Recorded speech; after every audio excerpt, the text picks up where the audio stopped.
Go if everyone else is. Okay. Flip the silver switch that turns the timer on. Is it counting backwards? Yes. Okay. Put the clapper in front of your face. When you hit the clapper, your recording will begin. Welcome to Talking Peace, being recorded here at Think Twice Radio in the home of the future. Thanks to our friend and producer, Richard Wicca. Thanks, Richard. And I'm Vicki Ross here, hosting the show right now on behalf of the Western New York Peace Center, particularly as the community coordinator. We're also very excited that we thank our friends at Buff State for WBNY and for Buffalo's original alternative radio station, 91.3 FM, broadcasting this show as well. So Talking Peace acknowledges and thanks our friends at Buff State. So, and I want to really thank and acknowledge and remember all the thankfulness that we need in spite of all the hardships we sometimes are faced with. When we think of our Indigenous friends who really have gratitude and thankfulness at the center of their lives, and giving thanks for the creation, for Mother Earth, and for all of the different elements and creatures and beings, and so that we can continue our lives as originally instructed in a better, making for a better world. So I'm here on Haudenosaunee land, and I'm very excited to welcome our two friends, both both very far from us right here, but very near in heart. So maybe we'll start with Basir.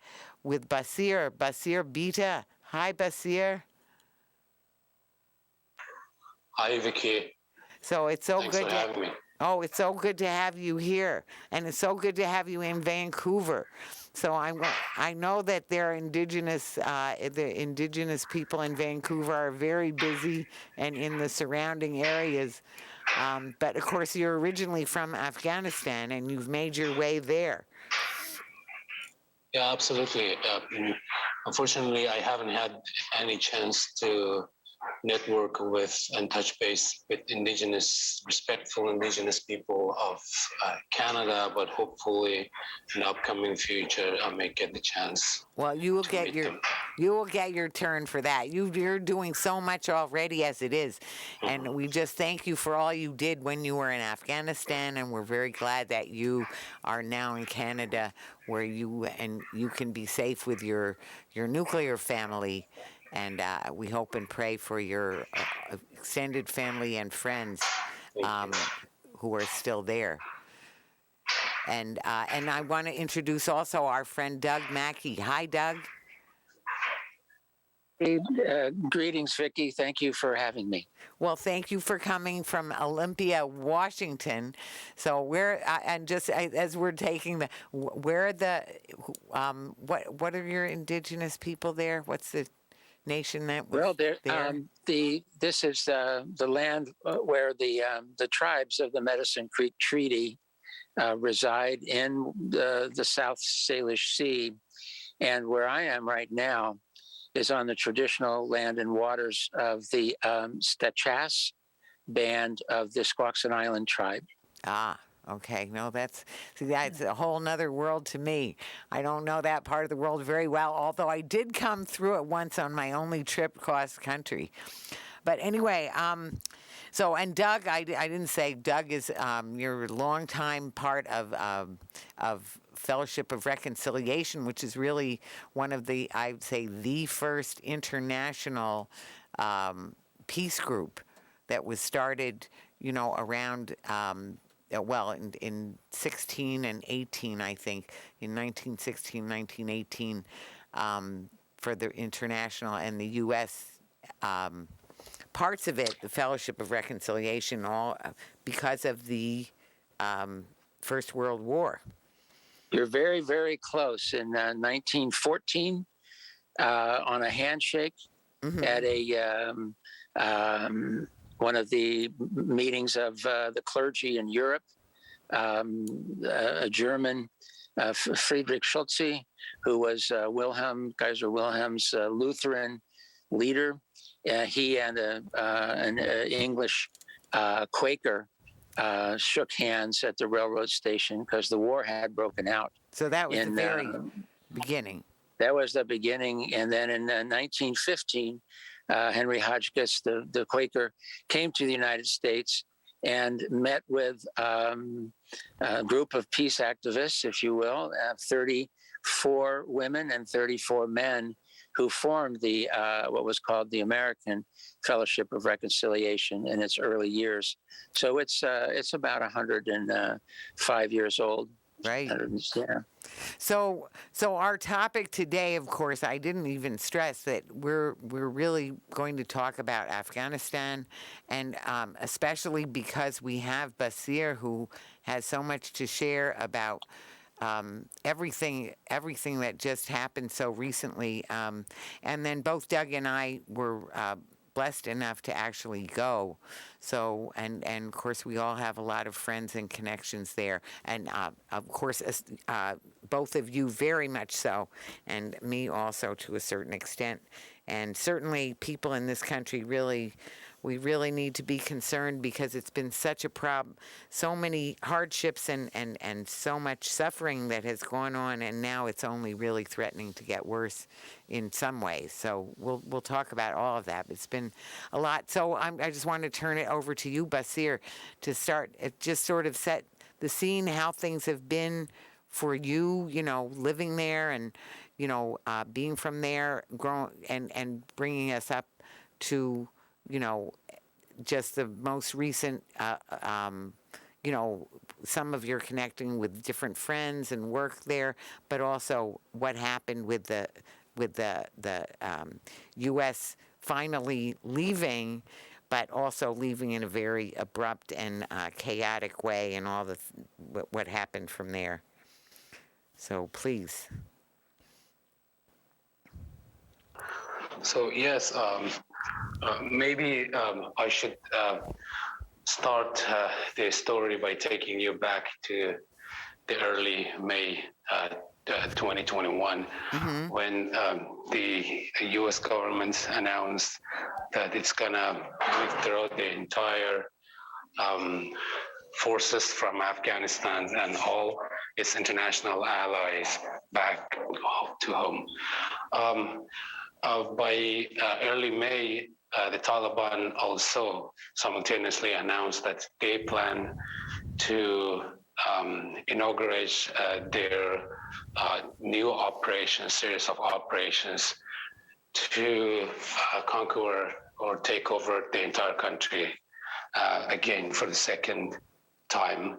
They were ruling Afghanistan back in 1996 to 2001, and they toppled once the U.S. invaded Afghanistan.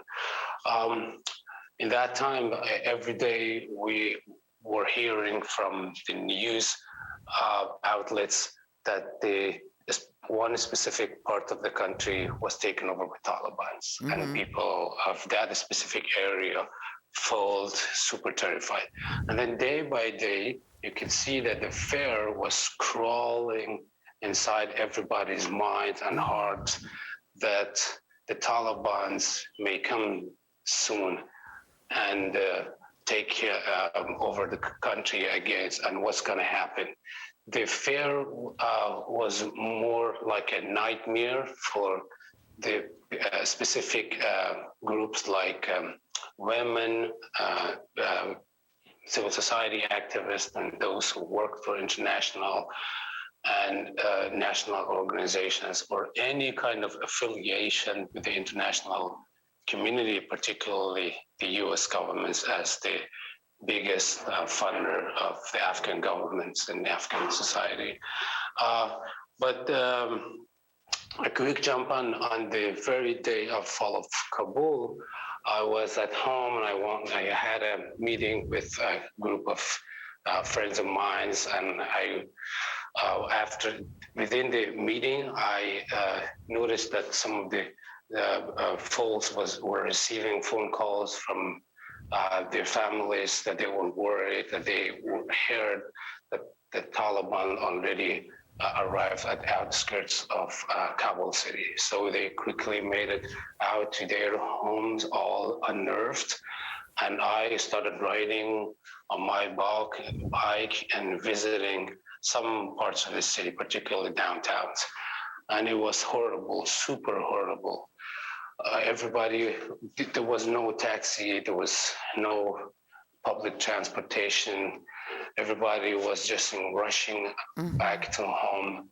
I saw by my own eyes that a pregnant woman just fell down and no one cared about it. I saw girls and women, elders screaming out and just trying to make their ways out to their home. There was no taxi, no one walking. There was a super tough traffic jam as well.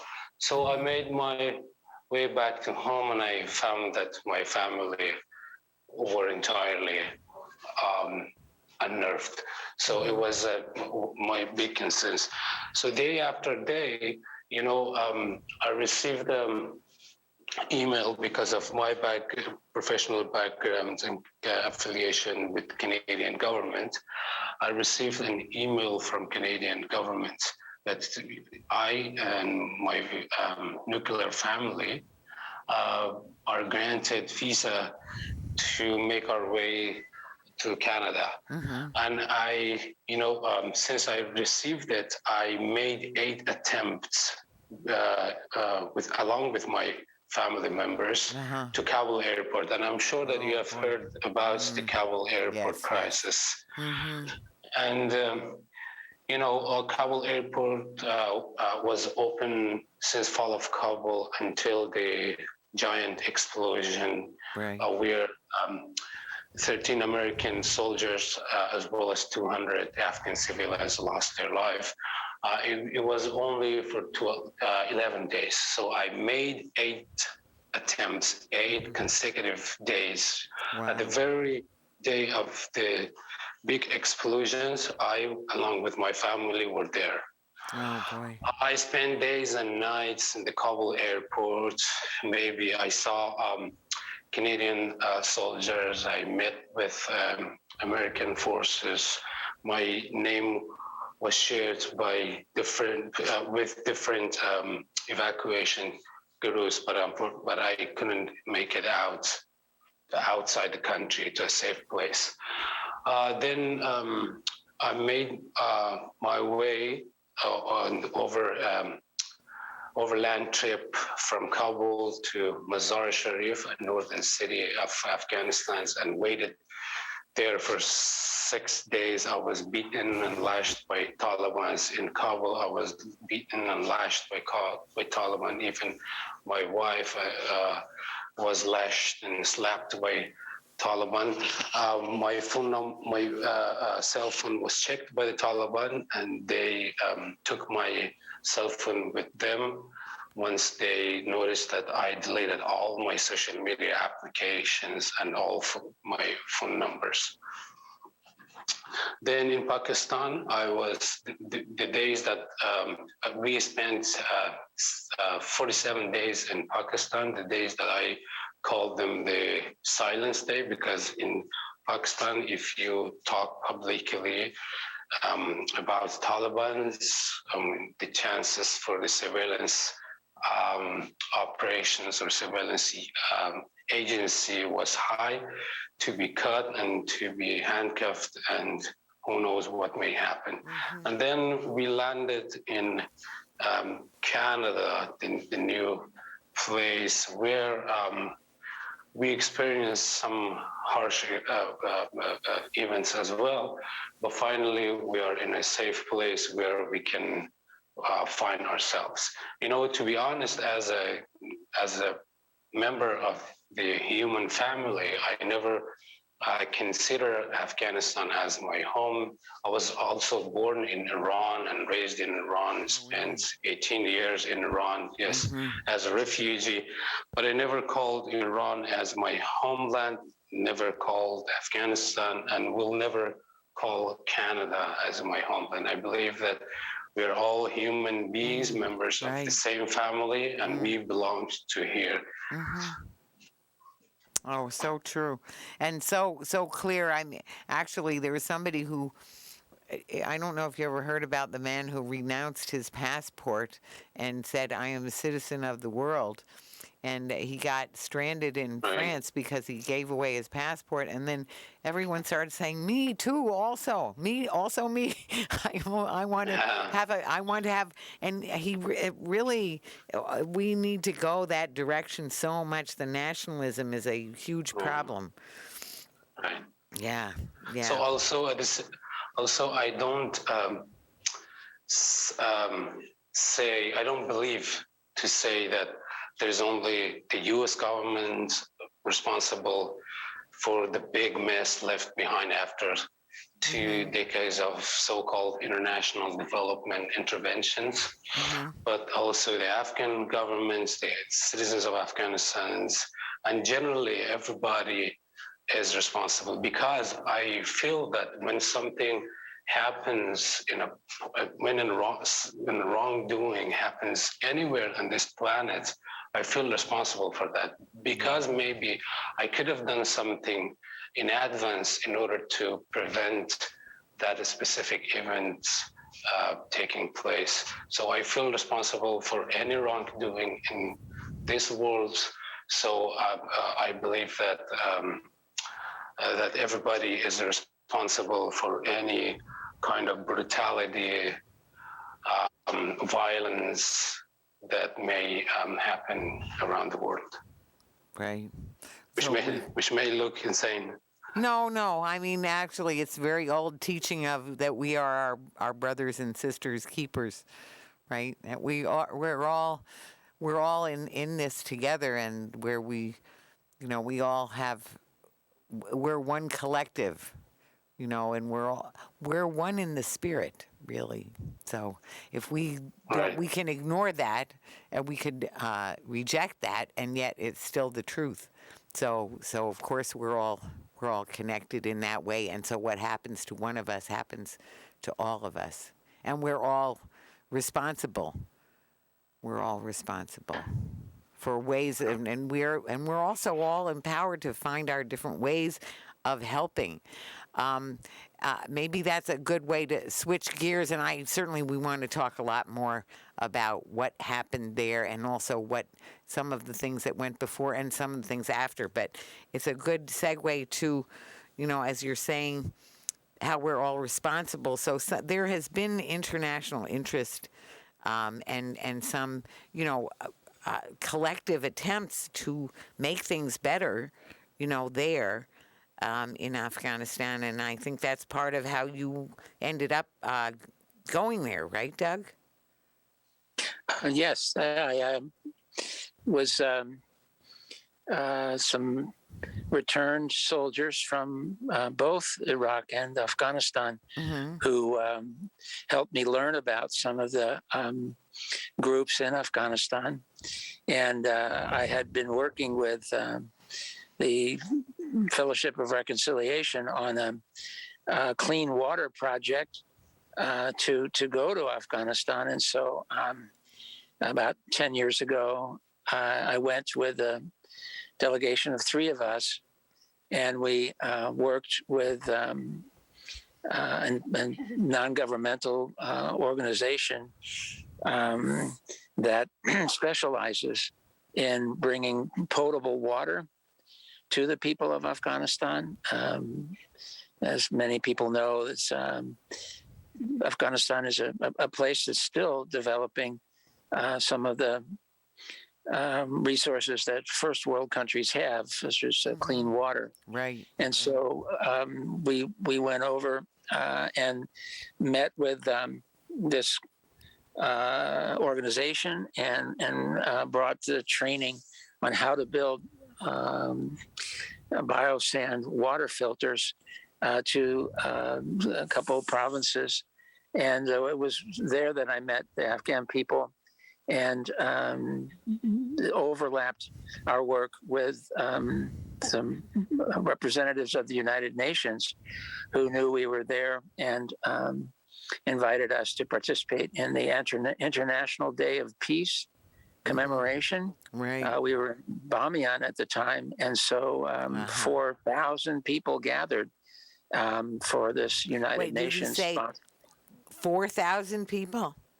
4,000 people Wow. Yeah. had gathered Wonderful. for this UN-sponsored day of music and talking about the possibility of peace.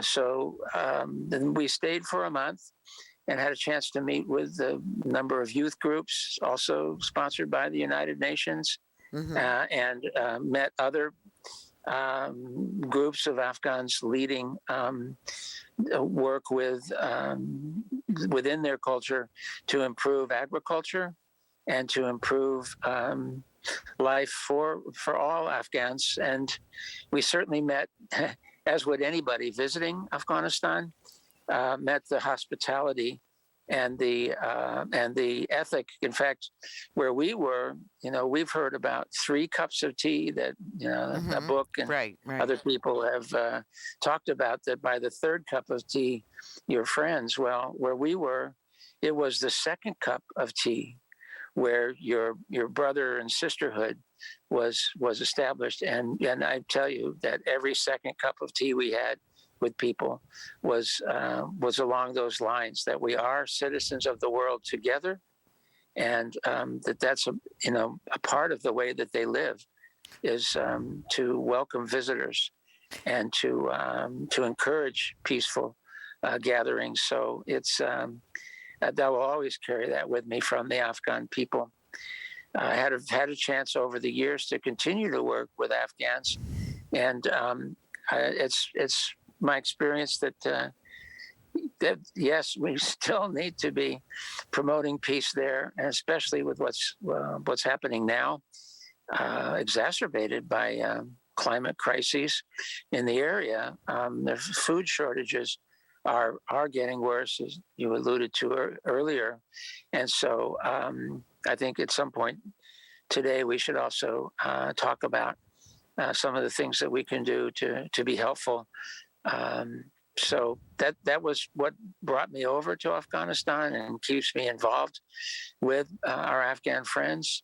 And everybody where you are listening, if you're in the United States, there are people gathering to support the Afghan refugees that are coming here.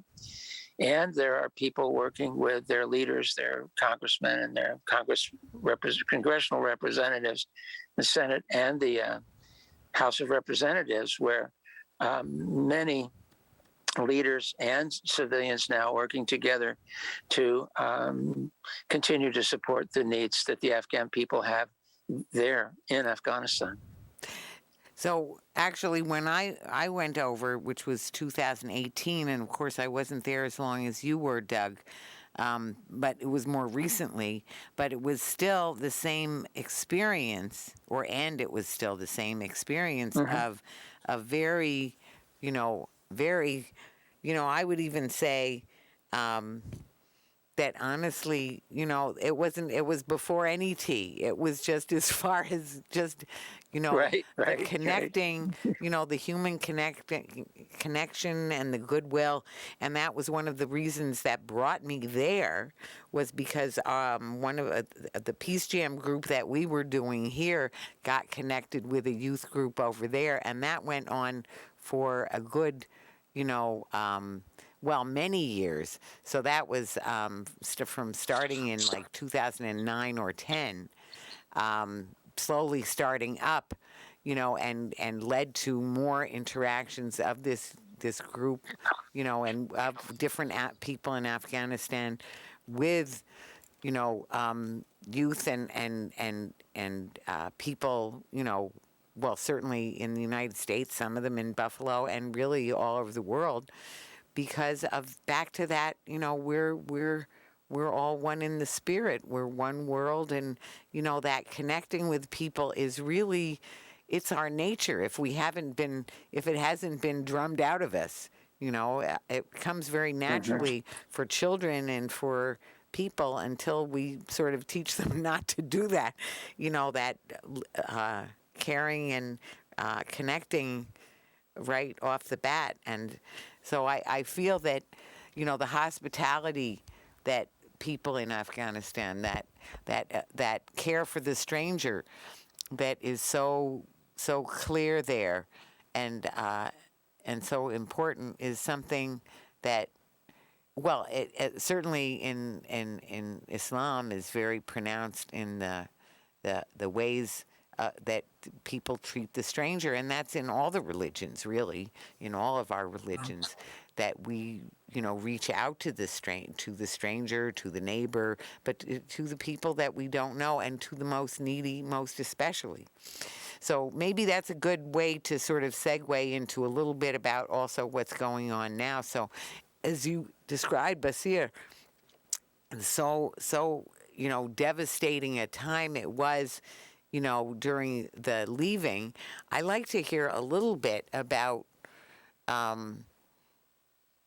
how was it before that in terms of violence or other things, and then also for us to move into a little bit about more like the problems now with the frozen money supply, and that the economy is just been frozen along with the money supply, so that food and with the winter coming, that the hardships are coming on faster now. So, first, can we go a little bit further back? So, Basir, how was it before all of that happened, in terms of how did you feel things were going in terms of the U.S. occupation and all of that? Well, or am I putting you on the spot too much? Yeah, go ahead. Oh yeah, to be honest, the U.S. invasion was, from one perspective, it was negative because of so many people lost their lives. If they were really invaded Afghanistan to oust Taliban and bring democracy and women's rights and human rights and promote human-centered kind of lifestyle and development for Afghanistan, they could do it within 2 months. They could oust Taliban within a month, and then 1 month of other activities, from the positive perspective of the U.S. invasion, was that ethnic groups, minority groups, women, girls had at least a chance to study, to travel outside Afghanistan, and to nourish and nurture themselves in the way that they wished. Women were provided, particularly the educated women, an opportunity to raise their voices, to get together. There was a rise of civil society. I myself, as a civil society activist, had many opportunities to establish and expand my networks, not only within Afghanistan, but also outside the country. There were other opportunities for other people. But we can't always just blame the U.S. governments for what they did and the big mess that they left behind, the corruption, those the prevalence of Taliban and their everyday getting more power and control around the country. But maybe to draw a picture of what's going on in Afghanistan and how the life is like for ordinary people, would be a good way to connect the past and the current, so that the Sure. listeners and the audience might be interested to support. So the current situation is only in terms of food material. The food material prices has tripled since fall of Kabul. Oh, dear. Within a few months, it's been tripled. Street robbery already jacked up. The girls and women's access to both education and economic opportunities almost reached to zero. Unemployment rate skyrocketed. There is a kind of slightly security in terms of people can travel overland across the country.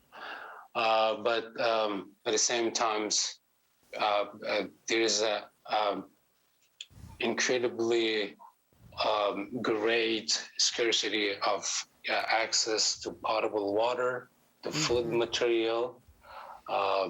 The entire banking system already paralyzed. There is no private bank operating in Afghanistan. The situations for women, I mean, for example, my own daughter, if she were still in Afghanistan, she would not be able to study and attend schools. It could be similar for my son. I would be unemployed, but this is the physical side. But in terms of mental, people, that people of Afghanistan already suffered from PTSD. Of course, right. So many mental challenges, but it's now even deepened. Right. Greatly deepened, and people suffer even more. I'm hearing stories from my family back in Afghanistan, friends, and the people that I work for voluntarily, that their suicide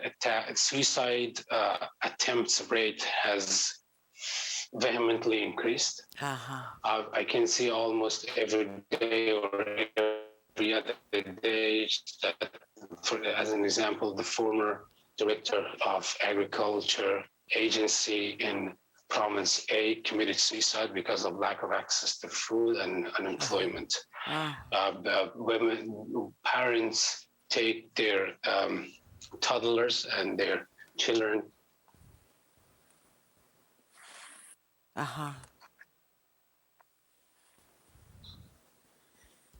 Hello? Basir? Basir? Hello? Basir? Doug? Yes, can you hear me? I can hear you. I can hear. There you are. You just blinked out. I'm so sorry. That's all right. No. This was not my fault. It was an internet connection. All right. I was just saying that, the people are committing suicide because of lack of job opportunities and lack of access to food material. Also, parents leave their toddlers and their on the streets, or they sell their own children. It's unimaginably unbelievable that you raise your own children, that mother goes through 9 months of pain just to give birth to a beautiful, adorable human being. And then she has to sell her son or daughter because of the current employment opportunity, which basically take roots from the freezing money. $9.7 billion has been kind of kidnapped, by the U.S. government. It's not even, and now the U.S. government should freeze the money immediately. As just right now, as we speak, they should release the money, because so many people are already in dire need of the money and Right. support from international community. The UN announced recently that if the funds are not released by the end of the winter, which would be around March, 223 million Afghans, more than half of the populations, would probably face malnutrition, and 1 million kids will most likely lose their life.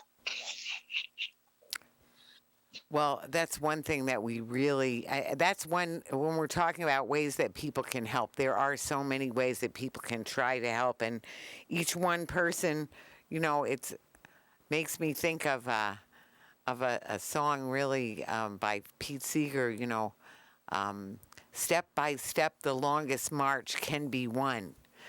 Step by step, the longest march can be won, can be won. Many stones can build an arch, singly none, singly none. And through union what we will can be accomplished still. Drops of water turn a mill, singly none, singly none. So each one of us, we're not going to be able to unfreeze those assets. But if everyone who hears this broadcast, for example, or if many people sign, the petition, or call your representatives, congressional representatives, to get the U.S. There's an Unfreeze Afghanistan website that has a petition that people can sign. And also we can each, I know for Western New York, if people go to WNYPC.org, they can find the numbers for all of our congressional representatives, our senators, et cetera, so that people can just urgently urge the people in power to make that happen. And it would be the executive branch working through the State Department, and that is to get the banks that are holding the central bank assets of Afghanistan to release those funds, because that was a decision by the executive to freeze those funds. So that's one big thing that needs to happen, because until that happens, the economy cannot get back to normal. Or even, just with what little, already there's still so many issues that would be, still happening. But at least there'd be some degree of functionality for government and for the economy. Yes. There's, I might just add to your comments, Vicki, that Yeah, please. In the United States, when Kabul fell on August 15th, the following day, about 46 senators co-signed a letter to Blinken at State Department and Homeland Security Secretary. So there were, about half of the senators, and then a few days later, on the 19th, 75 representatives signed a similar letter. So you'll essentially every state has somebody in it that was very concerned about the quick withdrawal of and the unorganized withdrawal that occurred, and the wish of our elected representatives to do something. To do something like what, though? well, for one thing, to provide the support that the Afghan people will need, and is not specified. It was specific to helping those people in Afghanistan that wished to leave, who were at risk of staying by their association with the government of the U.S. But several of our representatives went beyond that to say that we need to be supporting the people that are going to stay in Afghanistan. Right. Absolutely. And both of those are so important. Go ahead. I'm sorry. What else were you going to say, Dan? No. Well, it's just that when our representatives are already saying this, and then we end up going silent, as we have for the most part, it's incumbent upon us as citizens of this country to stay connected with our representatives, particularly those many who spoke out. That we do support the Afghan people. And so that means getting in touch with your representative, whoever it is, and be vocal in that way so that it does not get dropped from the agenda of this government. So one thing that I think is an interesting piece is that,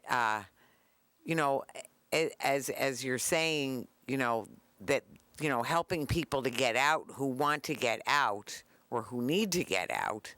And the other is helping the people who are staying and, making sure that the people there, the sanctions like freezing those assets or other kinds of sanctions, the people are the ones to suffer, not, the powers that be. They'll still get what they want, or they'll take the, the cream off the top or something. If there was any, it's not a good analogy, because if there isn't anything there, there's not much to be had. But the people who suffer the most are the people of the country. So that is the problem with sanctions of any kind.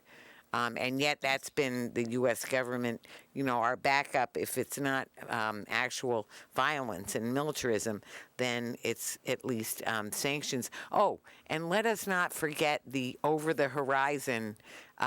When you were talking, Basir, about the trauma, one of the things that has been so traumatic, and we know this about trauma, is the variables for trauma. It's a natural reaction to unnatural experiences. And the way people even studied trauma in the beginning was from people who had been at war. It was people coming back, and then they'd be traumatized. They'd be, having flashbacks and all kinds of troubles and just the trauma, the effects of the trauma. That was when they realized that is what happens in war. That people they're just so damaged by that experience. Well, the people of Afghanistan, who have had drone surveillance and drones hovering and intermittently hitting randomly, apparently randomly, and people, innocent people who it's just faulty, they get what they're aiming at, yes, but they don't know what, there's so much faulty intelligence, so they end up killing innocent people very often. So the big thing about the Ahmadi family was not that it was so unusual. The thing that was so unusual was that it got international attention, where that's happened time and time and time again, where innocent people are hit. And then if it's just a male of adolescence or older, then they say, well, it was obviously a militant, which is not. It was not at all the case, not at all clear, but just a way of the military excused all of the actions.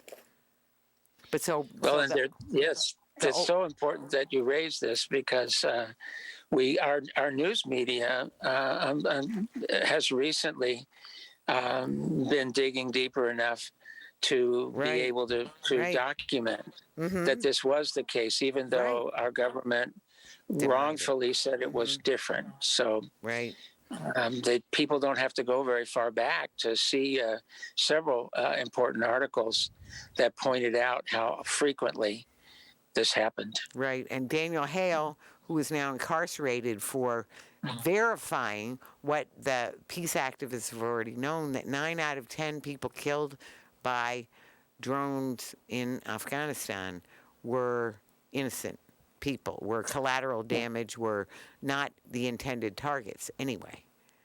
Right.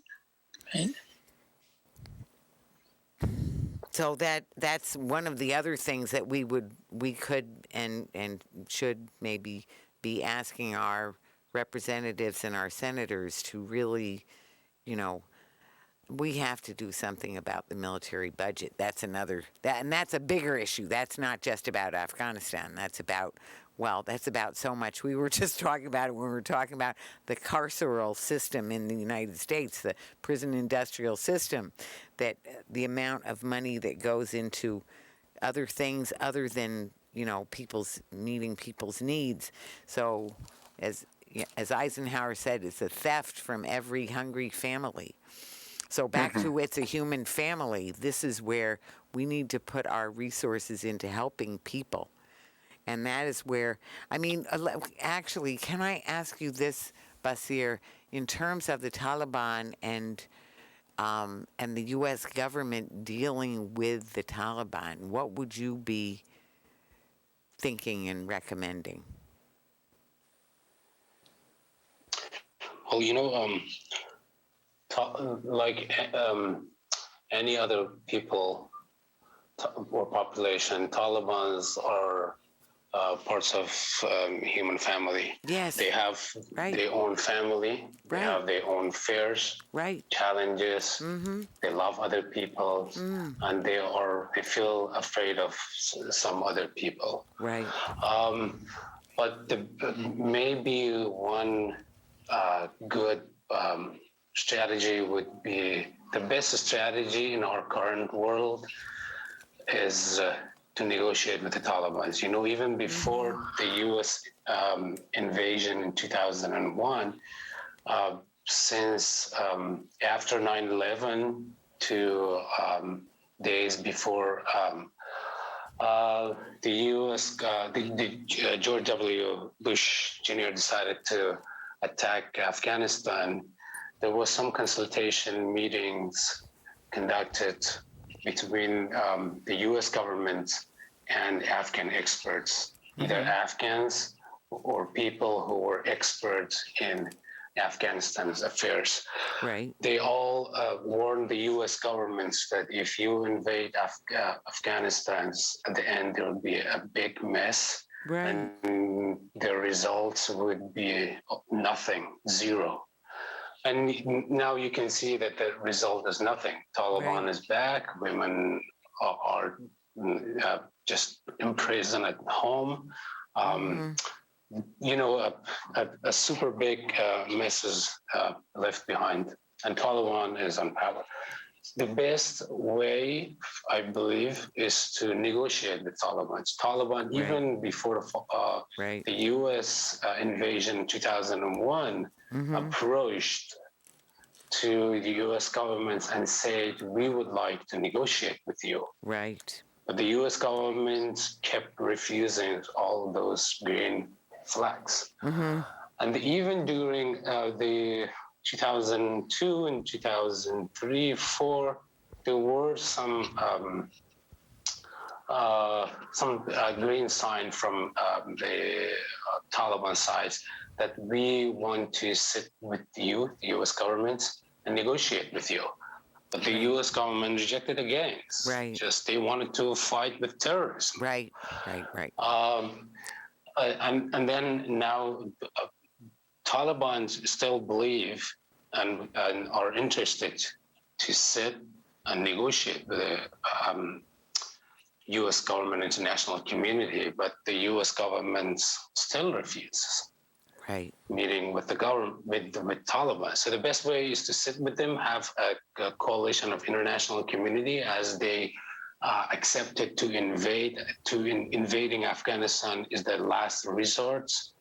Now it's their time to once again reach to an agreements, make a coalitions, and sit with Taliban and negotiate with them over basic values of women's rights, what kinds and what interpretation or version of democracy they would like to apply in Afghanistan. One of the biggest challenges and failure of the U.S. government during 2 decades of interventions in Afghanistan was over bringing democracy and women's rights overnight to Afghanistan without even contextualizing it. Right. So, sitting with Taliban and the negotiations could be the best option for now. Well, I hope and pray from your lips to to fruition that should happen. I one thing I do want to mention, and we're coming really close to the end of the show. I just want to make a quick mention of, there's still so much to be done, and one of the things that people can also do locally.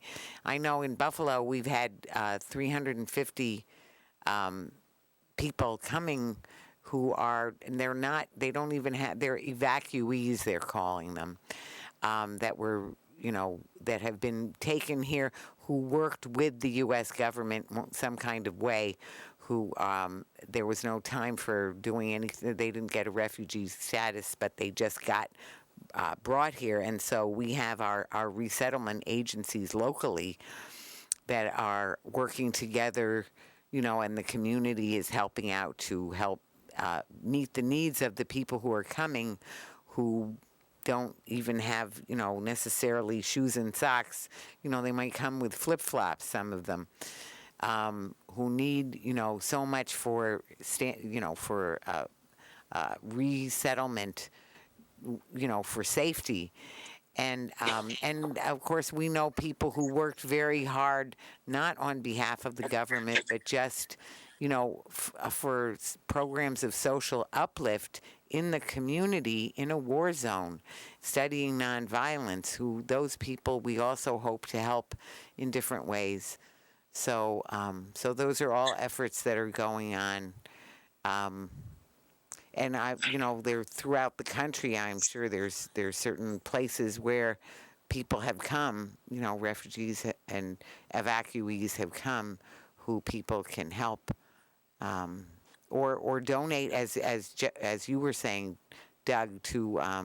Well, we were talking a little before the show. Doctors Without Borders, or other groups like that are still in Afghanistan that we can donate to, who will help there in the country. So Yes. so we're coming right close to the end of the show. So I'd love to hear from both of you, sort of a final word of, just a bottom line of what you want people to remember and walk away with from hearing this show. So maybe first, either of you.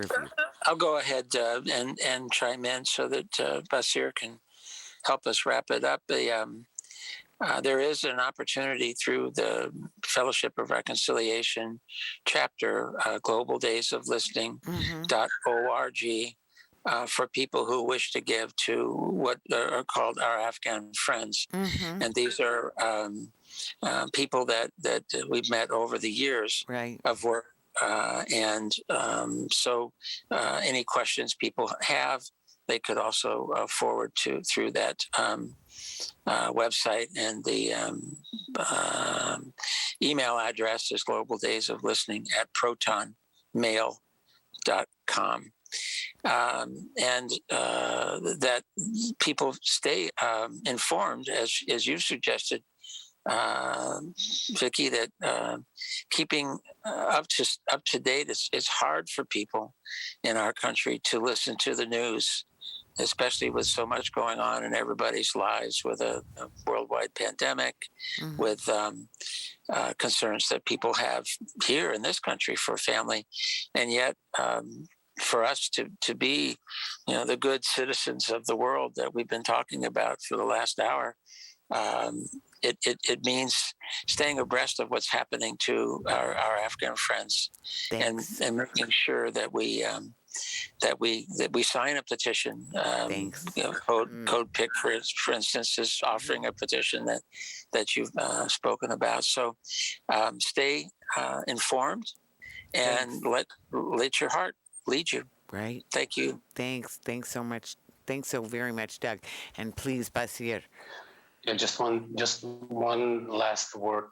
I know that the U.S. government does not solely represent the citizens of the United States of America. I hope and I ask the citizens of the U.S. not to forget their brothers and sisters in Afghanistan, and even those who are brought by evacuation, as they call it, evacuees, because the evacuees that are landed in the U.S., they also need your support. Thank you so much. Yes. Thank you so much, Tasha Kaur, as a Dadi. So for the listeners, well, really for you, Tasha Kaur and Mohabbat, so much. So Thank that you. we need peace and love. And thank you both so very, very much. I really can't thank you enough. This has been Talking Peace, and together we are talking peace with truth and love. Thank you both so very much. That was a great show. Thank you. You both did a beautiful job. I'm sorry I couldn't resist finishing the song. Pete Seeger is so good. You don't know that song, I shouldn't think. But isn't it? You probably never heard of Pete Seeger, also, right, Basir? Not this time, but once I remember that I heard the song that you just. You did? You think you did hear that song? Wow. Yes, I did. Oh, good. That's so good. Anyway, I just wanted to mix it up a little bit. But it's so good to have you both and to work with you both. And I know Sherry will be very excited to get the show. And we will, I think we will certainly will put it on our website.